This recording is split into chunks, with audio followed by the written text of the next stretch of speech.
Philip Sidney wrote a particular work, An Apology for Poetry, in reply to Stephen Gusson's The School of Abuse, जिसमें Stephen गुसॉन ने बोला था कि poetry is the mother of all lies, and poetry को प्लेटो की example देके banish करने की एंड पोएट्स को डिस्कार्ड करने की बात करते हैं। तो सिडनी ने इस चीज़ का रिप्लाई दिया through this particular work of his, an apology for poetry, which was written around the year 1580-81, लेकिन पब्लिश हुआ था 1595 के दौरान। He also tries to compare and contrast the poet with two other examples. He says कि मैं poet को superior दिखाने की कोशिश कर रहा हूं, and I will compare him with to people, that is the moral philosopher and the historian. Moral philosopher के साथ क्यों कंपेयर करते हैं? क्योंकि एक मॉरल फिलोसोफर क्या करता है, वन टीचर्स द प्रिसेप्ट्स, वो सिर्फ हमें एब्स्ट्रैक्ट आइडिया सिखाता है, गुडनेस क्या है, ट्रूथ क्या है, ब्यूटी क्या है।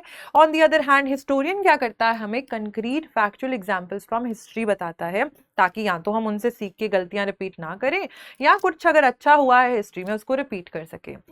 On this particular note he declares the poet the winner of this particular battle. He says कि पोएट विनर है। क्यों? क्योंकि पोएट की पोएट्री के थ्रू हम लोग काफ़ी चीज़ें जो है वो एग्जाम्पल्स के थ्रू तो पोएट हमें सिखा सकता है, and he can also teach us the moral lessons, the philosophical abstract concept etcetera, वो भी हमें पोएट्री से अच्छे तरीके से ईजियर मैनर में अंडरस्टैंड कर सकते हैं हम लोग। तो was it not an interesting thing for him to see? आप लोग मुझे ये बताओ कमेंट्स में कि सर फिलिप सिडनी का ये work, does it and on a lamentation का नोट और अ सेलिब्रेशन का नोट, एंड वाई?